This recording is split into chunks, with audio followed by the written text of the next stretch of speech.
So about 9 minutes. All right.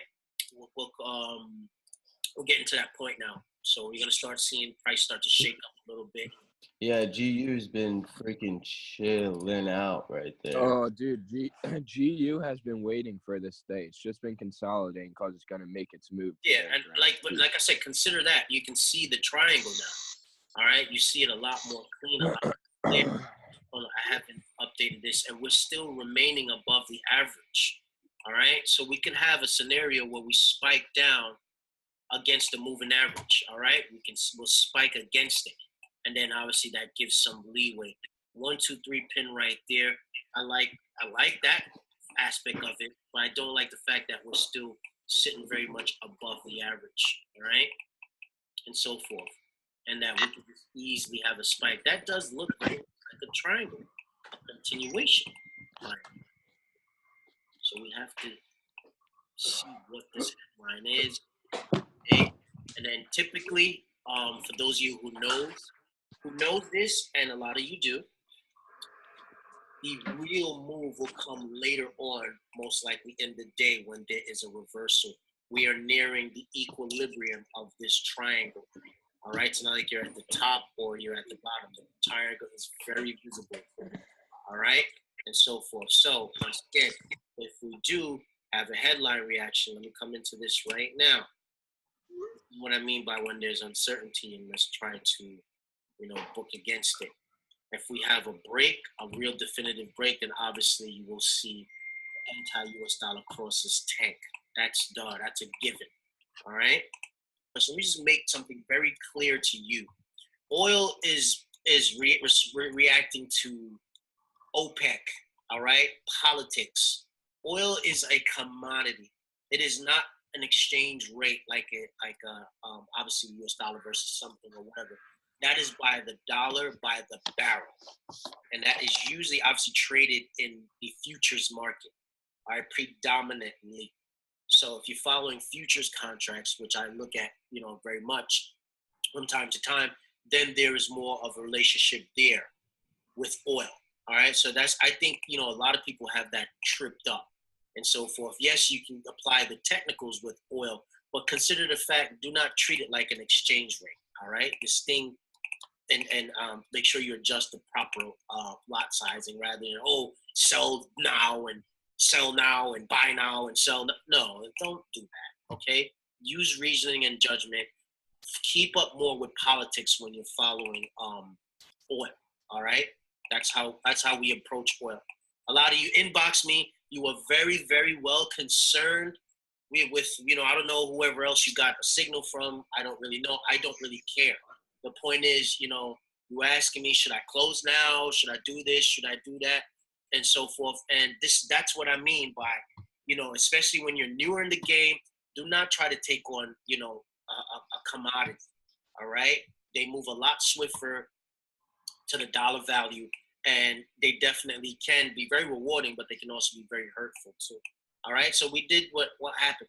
At this round psychological number, price seems to be holding here very, very well. All right, guys, about 1 second. What's happening? All right, let's check out some numbers. Euro rising. All right. Damn, yep. I knew GU would go up. Go, motherfucker. Thank God. Told you that US dollar dropping. Pound probably rising. Not as much as the euro. Oh. They'll get going. UJ. See ya. Tanking a bit. All right. Yup. And you. Thank God I sold that UCAD. Thank God. You. All right. Check out our other trade. Yes, Let's check out these guys. What's happening here? Give a little noise there. I'm gonna hold.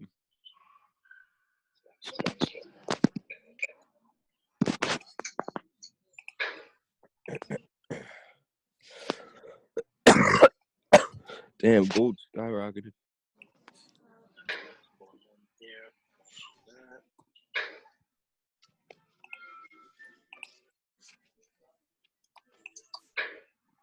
Oh shit, is gold at its peak right now? I just cashed out on gold. Shit, should I don't know. Look, it's at its, that's on the hour. That would be a teacup. All right, so first of all, let's see what the numbers were.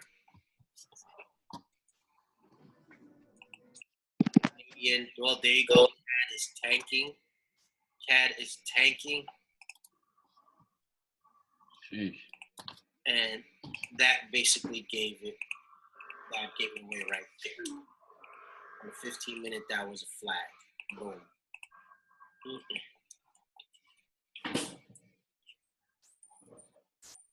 I know a lot of folks are happy right now with that. A lot of folks are happy with that. You can.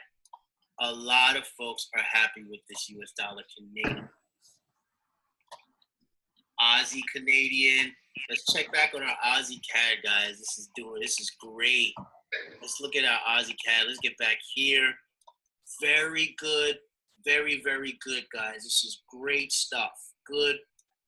We're getting some action. You know, you should definitely be up at least. You know, you should be up. Pound Aussie starting to take a little course of action. NZD CAD, we just went about let's take a look. We just went about 30 plus pips. So this is good stuff, man. This is great stuff. Actually, no, I'm lying. We went about like 40 pips already. This is good. Okay. So a lot of this was probably full-time employment. So yeah, guys, we're in some good trades, man. Give these things some time. They're gonna go. They're gonna go. All right, we chose these guys. They're gonna go. Yep. Give this some time. They will go. The U.S. dollar Canadian making a fool of itself right now. So confirming that 134, that resistance at that 134 level. You guys know that key level, but we just need this momentum to keep up throughout the rest of the day and not just die out because it's a headline reaction. 1, 2, 3, most likely confirming right there. All right, that support level, but we need price to continue to break and give us here. Euro Canadian, what happened? You coming down now? You stop being a klutz. You know what I'm saying? Hey Kim, what I told you, man.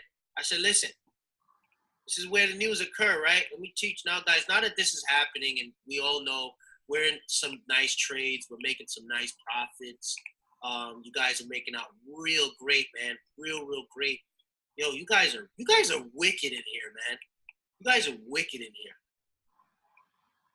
Guys, if you're having a ball, you know, Stevenson had a call, Kim had a call, I had a few calls.